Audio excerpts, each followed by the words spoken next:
Sim, Nolan destruiu a Odisseia. Sim, concordo.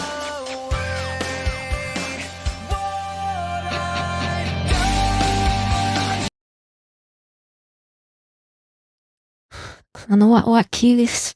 É o Aquiles, né? Botaram essa criatura pra fazer o Aquiles, né? Cara, o Aquiles. O Aquiles pesando 54 quilos.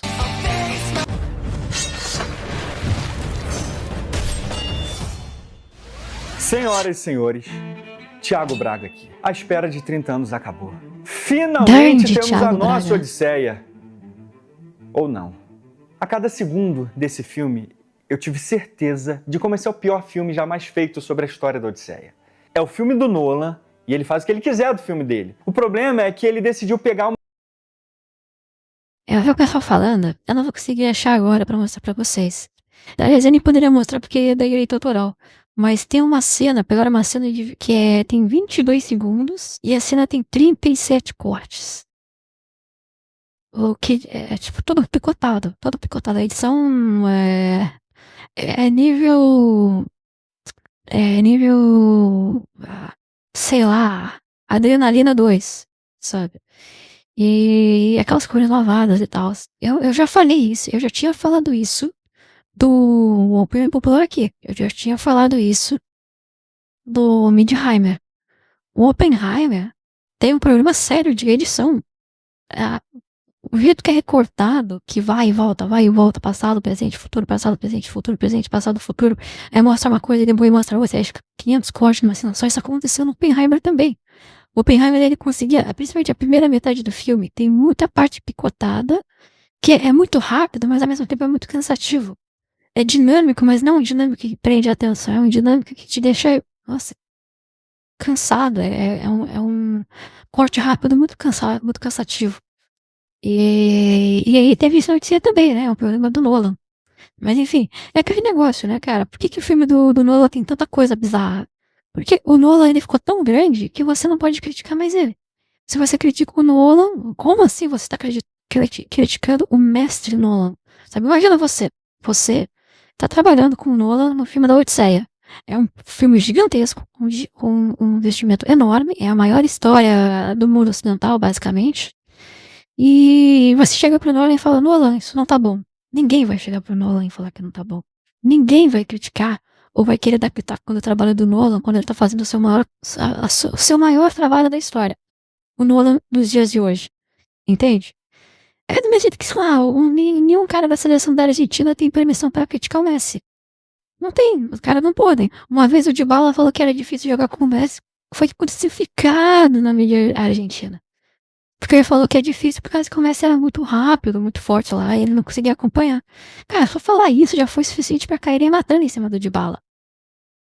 Então, assim, não dá pra falar. O cara que se torna imune a críticas também se torna imune a correções, né? uma história que não pertence a ele. Pensador, o que você acha do Sacro Império Brasileiro? É o que eu vou fazer quando eu chegar ao poder.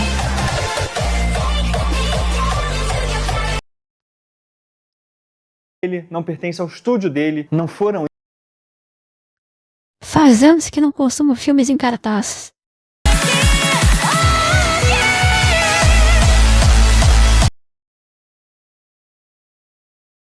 É isso, cara. Eu também não. Eu também não. Meu Deus, vocês acham que eu vou ao cinema? Vocês acham que eu vou ao cinema? Que eu sou o goi. Eu vou gastar 50, 40, porque hoje em dia uma entrada no cinema é caríssima, né? Porque como todas as entradas viraram meia, velho tem meia, criança tem meia, mulher tem meia, pet tem meia. Então se você não tem alguma meia, cara, você se fudeu. Você vai pagar o triplo, o quádruplo pra pagar por todo o resto, né? Sempre achei cinema um negócio muito caro e inacessível, na real, né? Aqui no Brasil. Então eu não vou pro cinema consumir filme em cartaz, né? Por favor. Imagine que eu vou pagar dinheiro pra assistir filme do Nolan. Eu vou assistir filme do equivalente do Sweet Baby Inc. que teve na produção. Filme de IA, filme de Hollywood. Sabe, eu vou financiar. Toma aqui, ó. Toma aqui o meu dinheiro de Jeffrey Epstein. Tome meu dinheiro, Jeff. Eles que criaram isso aqui. Por isso Nolan conseguiu uma proeza. Ele conseguiu cagar simplesmente a história mais épica da história do Ocidente. Eu avisei há 6 meses atrás e hoje eu repito. Eu só errei uma vez na minha vida, quando eu pensei estar errado. Eu só assisto animes praticamente. É isso, meu nobre. Tá certo, tá certo. E jogue no lixo a mídia ocidental e consuma apenas aquilo que consuma apenas aquilo que é basic. Mas você estaria muito errado. Imagina pagar pra assistir igual a Sloth. Nossa, tô igual o Império aqui, né? Dá 3 horas de vídeo e ainda tô no segundo 57. Se estiver ficando calvo sem usar manual. Isso é um erro que nem Zeus perdoaria. Caramba, não deu 1 minuto de vídeo, o cara já tá fazendo anúncio. Todos os outros casos, deixa manual cuidar das mídias do ponto de vista histórico e cultural. É para isso que vocês estão aqui, para saber sobre história e cultura nos filmes, séries e jogos. Se o filme é bom ou não, aí você vai ter que ver. Mas nesse caso aqui, especificamente, eu quero quebrar a exceção e dizer para vocês o que eu achei do filme. Aí meu filho da puta e fala que, se você quer ver a história original, leia a Ilíada original. Isso é desgraça.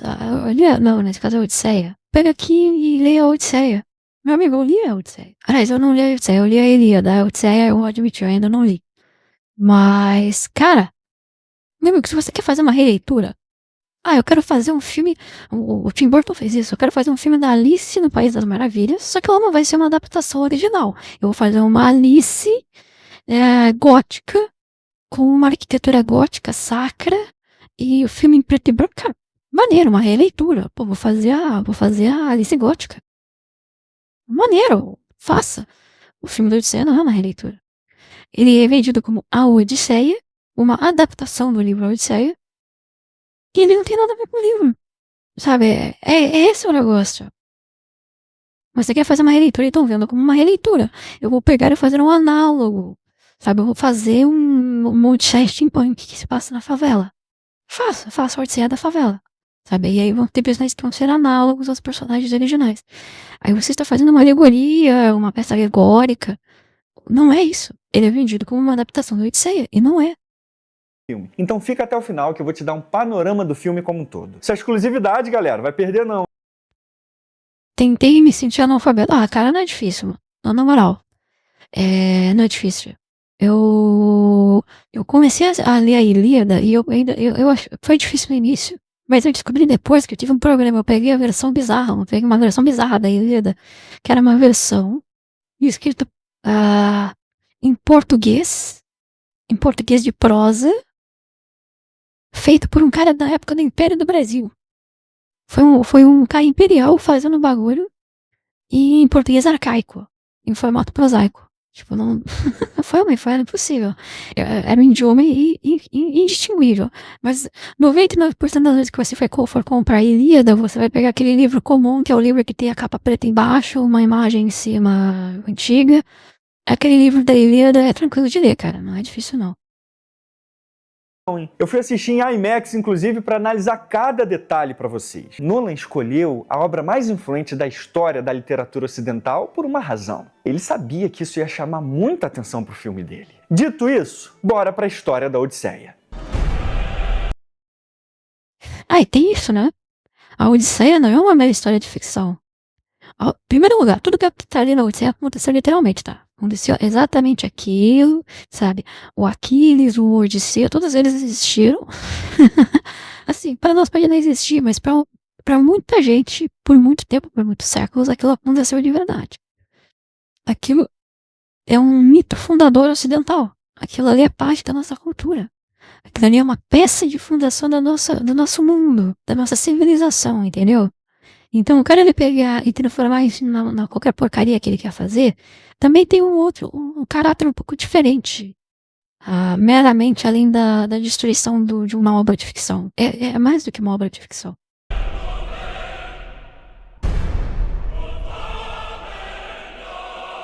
A Helena de Troia que os gregos nunca pediram. Não é mais fácil ter um resumo e tentar interpretar pelo ponto de vista de quem já leu o livro inteiro, porque os tradutores antigos eram realmente melhores, porque a teoria moderna de tradução é uma merda ideológica. Pra mim, os melhores tradutores são aqueles que fazem tradução. Era o anime no Sekai. Pega a tradução, estuda a obra, você gosta do trabalho que tá fazendo, e você coloca legendas em cima coloridas explicando cada coisa que tá aparecendo ali pra adaptar do jeito mais fiel possível. Essa é a melhor tradução. E a tradução ruim é a tradução da Crunchyroll. É isso, né? Tipo assim, o pessoal faz botar meme, bota ideologia na tradução oficial. Mas a tradução feita por fã é a melhor tradução que existe. Mas Nolan os entregou. Lupita Nyong'o, em todos os sentidos possíveis e imagináveis da cultura e história grega, esta mulher jamais poderia ser Helena de Troia, que causou a mais famosa guerra do mundo grego. E por um motivo muito simples, ela é o mais completo oposto do ideal de beleza da mulher grega por milênios. O ideal de beleza para o mundo grego antigo era pele branca e clara. Os gregos não viam o mundo como raça, branca ou negra, como a gente vê hoje. Eles viam a cor como estética e símbolo social e divino. Portanto, colocar uma atriz negra para representar Helena de Troia é inverter completamente o padrão de beleza do povo que criou essa história. Essa escolha não tem qualquer base histórica. É feia, e feia, né? Só que a mulher é negra, a mulher é feia. Pegaram uma mulher feia pra fazer o papel. A Lupita Nyong'o é feia. É apenas a escolha de um diretor que escolhe quem ele quiser pro filme dele. Nolan escolheu usar e colocar no título dele A Odisseia. O filme é dele e ele tem a liberdade de fazer o que ele quiser dentro do filme dele. Mas ele escolheu contar uma história que não é dele. Ele representou pessoas e personagens que não foram criados por ele, não são propriedades intelectuais dele e nem da Universal. Ele não está recontando a historinha do Batman, que é uma propriedade intelectual de uma empresa privada, que tem o direito de mudar o que eles quiserem, porque a obra pertence a eles, não ao público. Isso aqui não. Isso aqui não pertence a ninguém, galera, a nenhuma empresa privada. Ninguém tem os direitos sobre a Odisseia. A história já está pronta, fechada e consolidada por quase 3.000 anos só. Por isso, mudar ou alterar as etnias das pessoas que estão aqui dentro é mera falsificação. Fazer Meu guerra amor por pela barulho história de grega fuder. e Pois pela é, Odisseia né? começou aqui, ó. Com esse CD maravilhoso da banda Symphony X. Olha isso aqui, que coisa linda. Os caras simplesmente resumiram a Odisseia numa faixa de 25 minutos, do mais perfeito exemplo do que é o heavy metal. Quando eu vi esse álbum aqui em 2002, eu tinha 14 anos, eu simplesmente queria não, ler obrigada, a cara. Eu não quero ver inspiraram Symphony X, não. a ser muito do que eu sou hoje do água. É mesmo, menino? Você já viu Helena em alguma arte grega com pena, rapá? Não, né? Então deixa de dar exemplo imbecil. Aliás, tem um monte de gente... Soldado Trans do filme vai, cara. Dá pra fazer um bom filme com soldado trans. Era só fazer sobre a tropa sagrada de Tebas. que diz que você veio de um calango. Qual que é a sua desculpa agora? Opa, seja bem-vindo de volta, Hidro. Qual é o problema de Helena ter nascido de um ovo? E se Zeus virou um cisne mesmo, com certeza foi um cisne branco, porque Homero diz no livro 3 da Ilíada que Helena tinha braços brancos. Onde está o seu Deus agora, militante? Mano, eu achei intancável que nesse filme da Odisseia, o pessoal tava falando, porque botaram um barco viking. Botaram um barco viking no filme. Aí falaram, você que está exagerando, não é um barco viking, não sei o quê.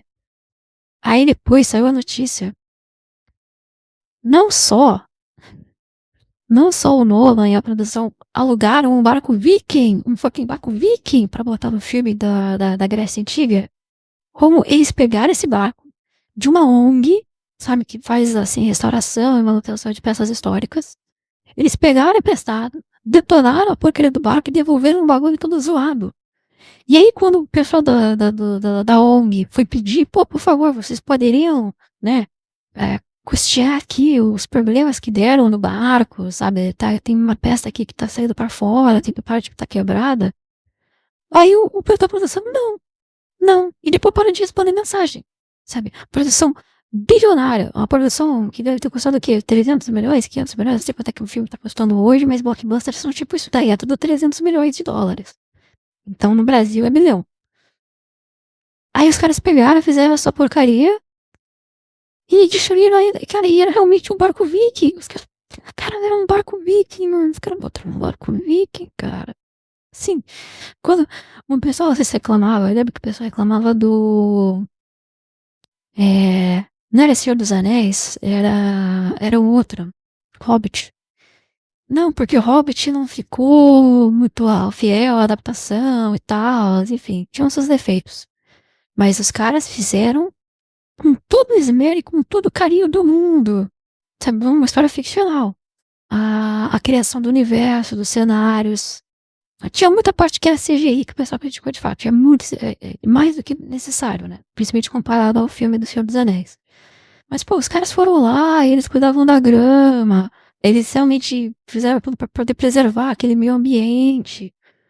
Aí agora essa porra não, foda-se, pega um barco viking, destrói o barco, devolve de qualquer jeito.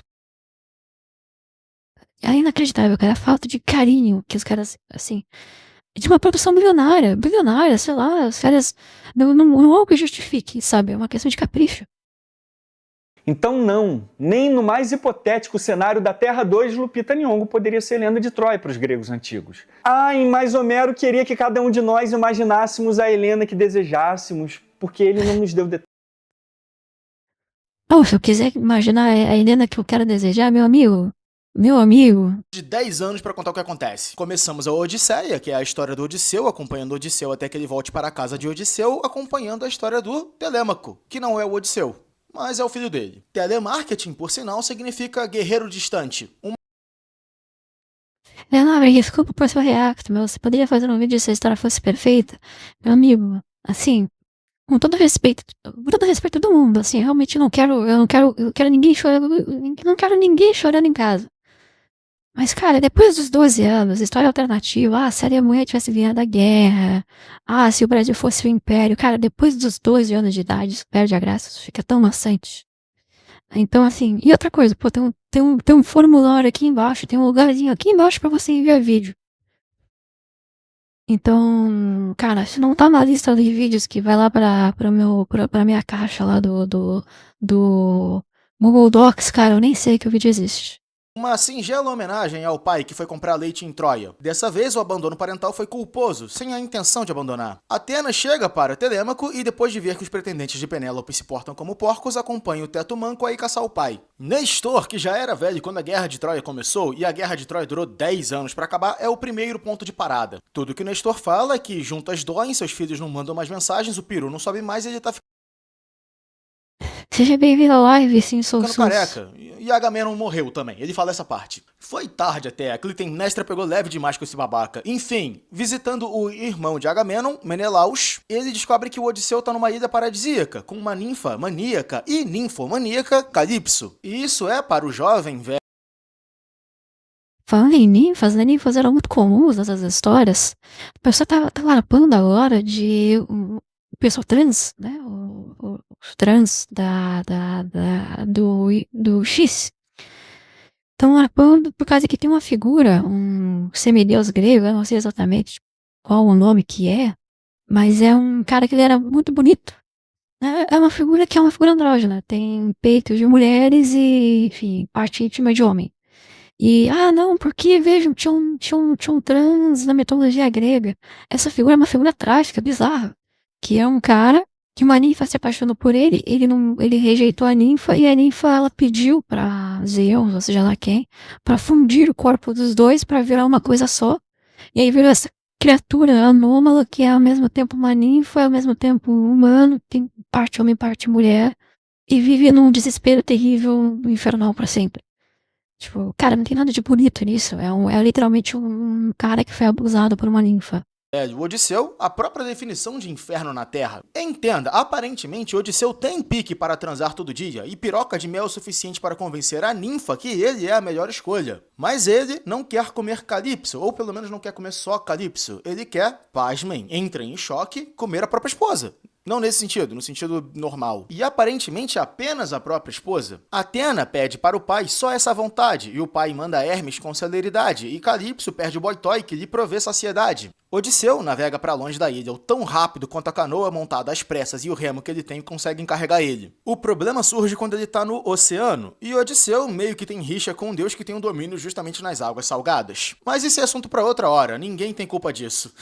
Nadando o mais rápido que ele consegue remar para a ilha dos Feácios, ele encontra uma jovem chamada Náusica, que o leva para um vale cheio de Não, lá ele encanta todo mundo e conta histórias e finge ter modéstia por um total de 5 segundos. Até ele se encher de orgulho e contar que ele era o Odisseu. É de se esperar que ele já tivesse aprendido essa lição, né? Mas tudo bem. Além disso, ele decide contar para o resto das pessoas o motivo dele estar tão absurdamente atrasado para chegar em casa novamente. Sim, tudo até agora é uma mistura de filler, in media res, encheção de linguiça e prólogo retardatário. Para um homem que, eu acredito, logicamente, nunca viu anime, o Homero era um mestre de como fazer um shonen intragável. Enfim, o Odisseu começa contando sobre como ele estava cansado com a guerra de Troia e tudo que ele queria era ir para casa, mas no caminho, para não perder a viagem, ele ia guerrear mais um pouco, invadir uma cidadezinha costeira, matar seus homens, escravizar as mulheres, o básico. E tudo estava indo bem até que reforços chegaram, e os homens de Odisseu fugiram com os rabos entre as pernas e Zeus, por não acreditar em conceitos idiotas como retirada tática e autopreservação, os puniu. Eu preciso que vocês mantenham isso em mente. Se o Odisseu fosse a pé, ele chegava em 6 meses mais ou menos, talvez. Se o Odisseu não tivesse parado para guerrear, talvez ele chegasse em 3 ou 4 semanas. Mantenham isso em mente enquanto falamos dos próximos 10 anos. A partir daqui, após eles serem tão injustamente impedidos de escravizar o território de um talvez aliado de seus antigos inimigos, o enredo se torna uma sucessão de eita porra, que coisa, hein? Que acontecem de forma episódica, com a tripulação do Odisseu passando por um admirável e veloz processo de extinção. Primeiro, eles chegam numa ilha de cracudos, os comedores de lotos. Ninguém surta, mas a porrada estanca e os primeiros hippies do mundo ocidental são escoltados aos seus navios. Uma galera come o Lotus e aí o Odisseu tem que arrastar eles pro barco. E lá, sei lá, eles sofrem de abstinência. Tendo isso sido posto, eles seguem a navegação. Chegando numa ilha com um gigantesco,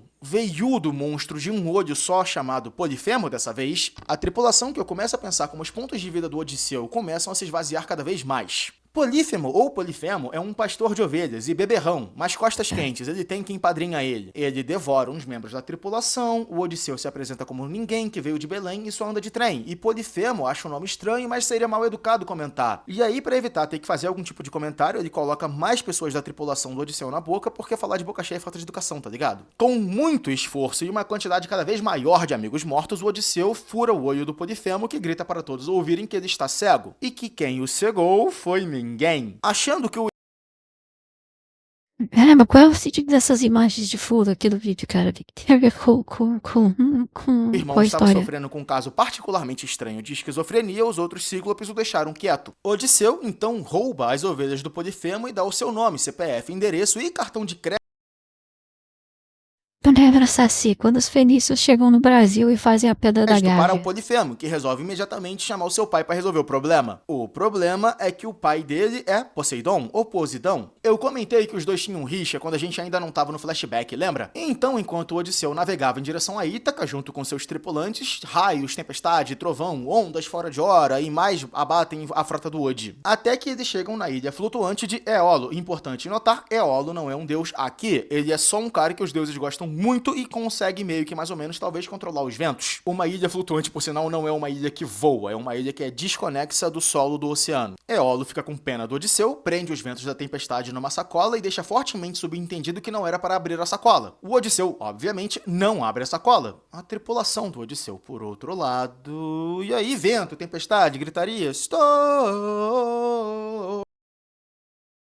É, mas assim, tiram a história de Pandora, né? Só copiaram e E colaram. eles param, milagrosamente, na ilha do Éolo de novo, que, e eu não tô exagerando aqui, diz pro Odisseu sair da ilha dele, porque os deuses querem muito o sofrimento do Odisseu. Ou a tripulação era burra a um nível contagiante. Geralmente é um ou outro, no caso do Odisseu é os dois, e então eles navegam. Dessa vez, canonicamente informado de que sua tripulação tem o instinto de sobrevivência de um lêmure deprimido, Odisseu começa a os ver como armadura ablativa. Chegando na ilha dos gigantes que comem carne humana, bom, segunda ilha de gigantes que comem carne humana por causa dos ciclopes, né? Chegando na ilha dos Lestrigões, o Odisseu perde 99,9% da sua tripulação numa mistura de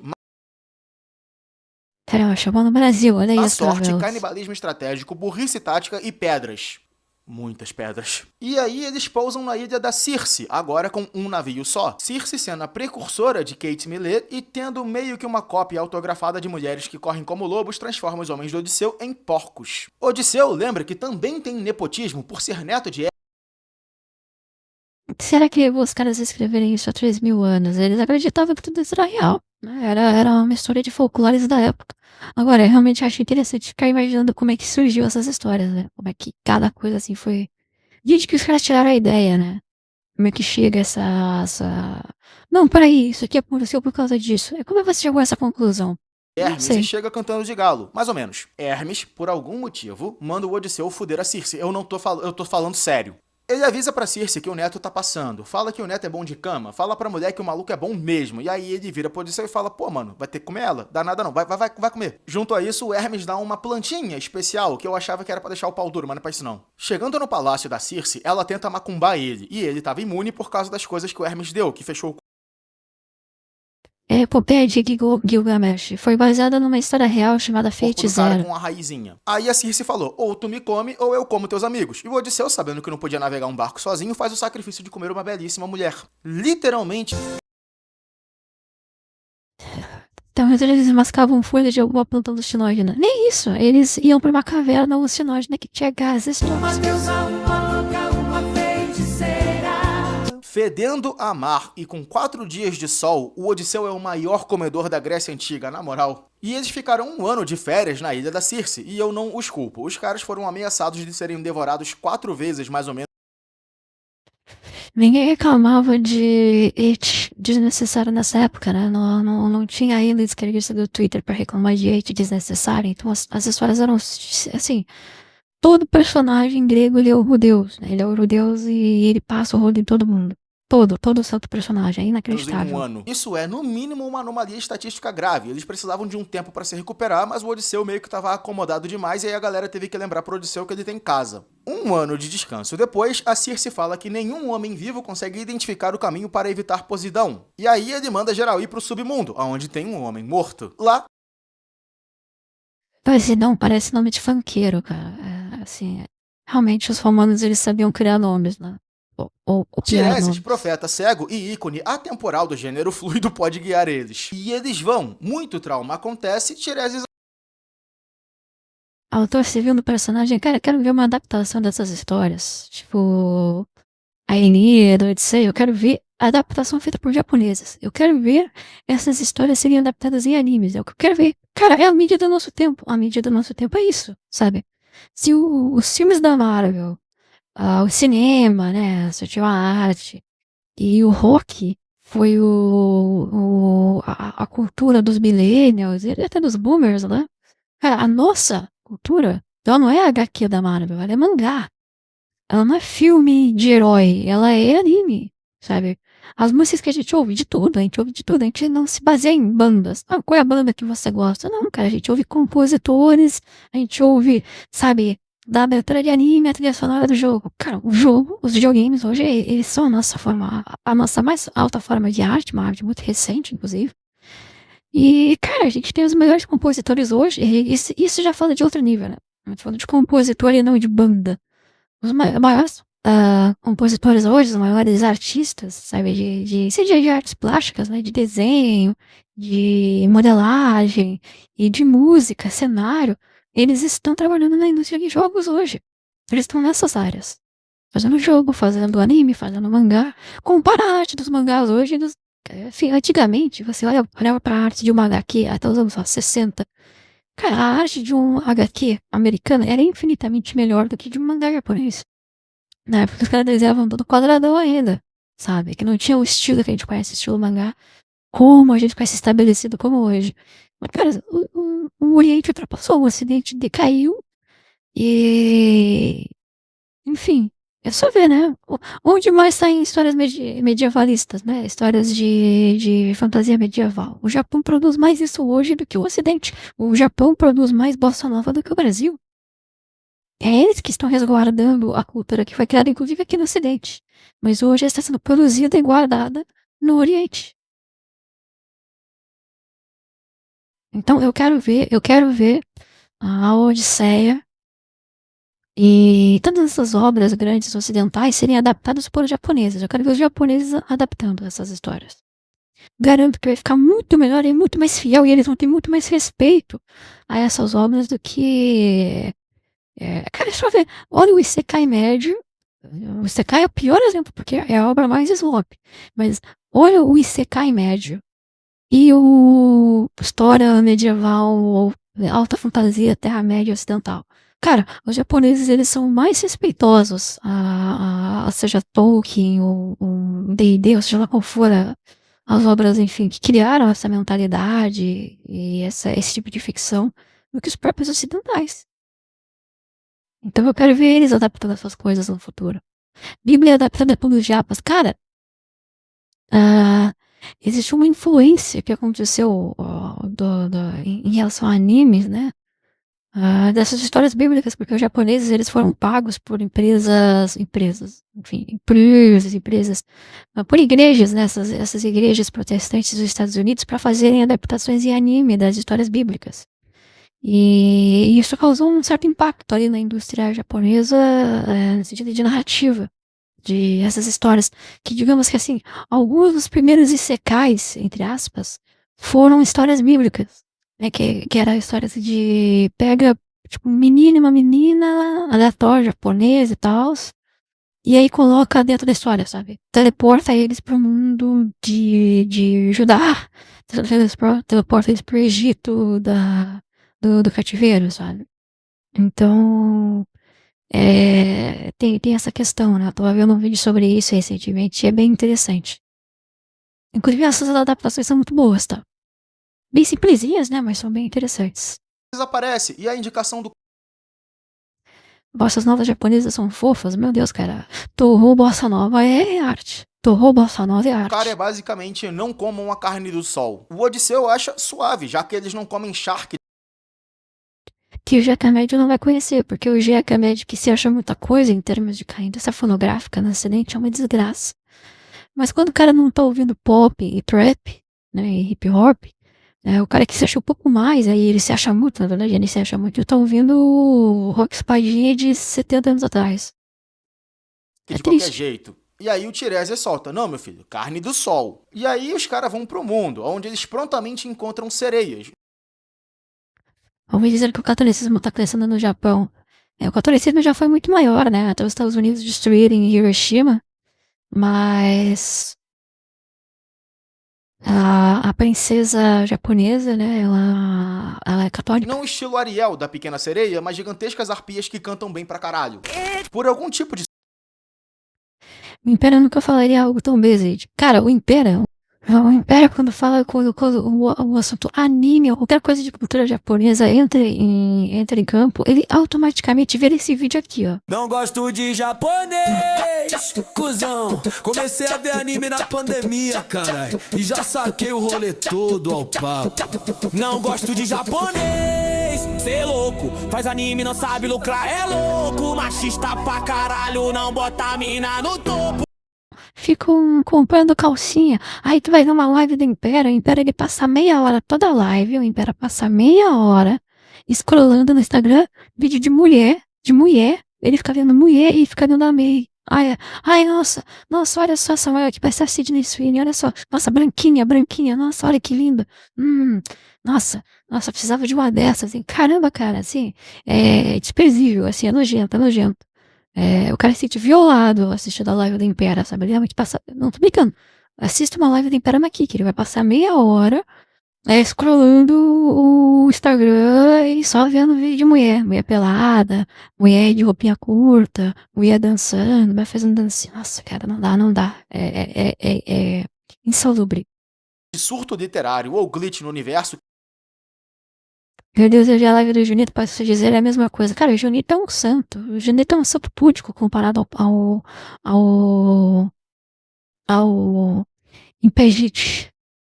de Quem Timpera. fica estúpido dessa vez é o Odisseu, que quer ouvir o canto imortal das sereias e irresistível, que fez homens muito melhores do que ele se afogarem. A tripulação inteira vira a turma do deixa disso. Qual é, Odisseu? Segura a bunda. Odisseu então se amarra num mastro do navio e fica rouco de tanto gritar que ele quer ir ouvir a música de perto. Meu Deus do céu, se eu me afogar, não tem problema. O homem mais esperto da Grécia agora age com um instinto de amor à vida de um diabético no rodízio de sorvete. O mesmo homem que deu seu nome depois de ter escapado ileso da Ilha do Cíclope. O mesmo que achou de bom tom não avisar a tripulação que a Ilha dos Canibais Gigantes podia ter canibais gigantes. E a tripulação em si, dessa vez, agiu com relativo bom senso. Enfiou cera de ouvido na abelha e seguiram a jornada. Quando o Odisseu parou de espernear, eles perceberam que talvez eles tivessem passado da parte onde as sereias estavam cantando. A Janetanias é diferente. Cara, eu não me odeio tanto a ponto de assistir uma live do Junito. Eu não sou cacudo assim, sabe? E aí eles se viram no caminho entre a metafórica cruz e a proverbial espada, ou nesse caso, entre Caríbides e Scylla. Caríbides era um gigantesco monstro que sorvia o oceano e meio que puxava os navios para dentro dela. E de vez em quando ela cuspia o oceano de volta também. Já Scylla é um monstro gigante, ela ia comer algumas partes da tripulação do Odisseu. Demorando para escolher entre qual dos dois problemas eles iriam enfrentar, a Scylla escolhe para eles pegando 6 pessoas. E aí o Odisseu sai correndo. No Nada Impera eu odeio também qualquer jogo que não seja Open World 3D. O Impera, toda a visão dele de jogos é baseada em COD. O Impera só jogou 2 jogos na vida dele, COD e Dark Souls. Toda vez ele vai pegar o vídeo, se é um vídeo sobre jogo, ele vai pegar e vai puxar o assunto pra COD Modern Warfare e vai falar que o jogo é ruim por causa que ele não é exatamente igual a Dark Souls. Então, tipo, oh meu Deus, um jogo de mundo aberto, mas você tem objetivos, você não pode simplesmente andar pra onde você quiser aleatoriamente e ficar andando em círculo. Cara, porque o jogo mundo, assim, não é todo jogo de mundo aberto não precisa ser exatamente igual ao Dark Souls, ele pode ser diferente. Ele pode ser um vídeo, assim, um jogo que você tem que ir do ponto A ao ponto B completar objetivos, sabe? Você não precisa necessariamente ser o Dark Souls e precisa de interesse. Mas enfim, né? O cara jogou 2 jogos e ele quer que todos os outros jogos sejam iguais. É isso. Chegando na Ilha do Sol, eles encontram o gado do Sol, e aí eles comem a carne do Sol. Tan, tan, tan. Morre geral, sobra apenas o Odisseu, e ele cai na Ilha da Calypso. E o jeito mais fácil de explicar o que acontece agora é que a mulher estava muito cansada de ficar socialmente isolada. Ela estava ansiando por calor humano, e o Odisseu tinha muito calor, e talvez ele tivesse muito humano. Odisseu, obviamente, odiou cada segundo de sua estadia na ilha da imortal, insaciável, irascível, impúdica, indecorosa, imoral e indecente ninfa. E eu não o culpo. O cara queria a esposa, e vamos ser sinceros, depois do 3º ou 4º dia o pau dele provavelmente estava com queimadura por atrito também. 7 anos nisso. E é a segunda vez que uma deusa imortal, ou ninfa sagrava, ou whatever, que é o Odisseu como vibrador pessoal dela. Eu vi Isekais com menos nível de self-insert. Até que ele chegou na ilha de Náusica, e o flashback acaba. Isso é outra coisa que ninguém reclamava antes, né? Ninguém antigamente podia reclamar de self-insert, né? Ninguém reclamava. Todo mundo achava maravilhoso. Por causa que a obra do Dante Alighieri, né? A Divina Comédia. Cara. Mano, o cara, eu vou me projetar, vai ser literalmente eu. E aí eu vou colocar os meus inimigos no inferno, eu vou colocar aqueles que eu gosto no céu, e aí eu vou derrotar o diabo e... Tá, não é derrotar o diabo, mas enfim, eu vou ser o cara foda que vai passar por tudo isso, e depois eu vou pegar a minha mulher no final. Oh, meu, o cara só fez o maior self-insert da história da humanidade, e isso virou cultura. Os feácios carregam o Odisseu até sua casa, 50% por pena e 50% por curiosidade mórbida pra ver se vai acontecer alguma coisa absurda com ele no meio do caminho. Seja bem-vindo à live, Tofo Neves. Seja bem-vindo à live, meu amigo Baser. Você tá sofrendo. Você tá com fome. Sabe de quem que é a culpa? Dos judeus.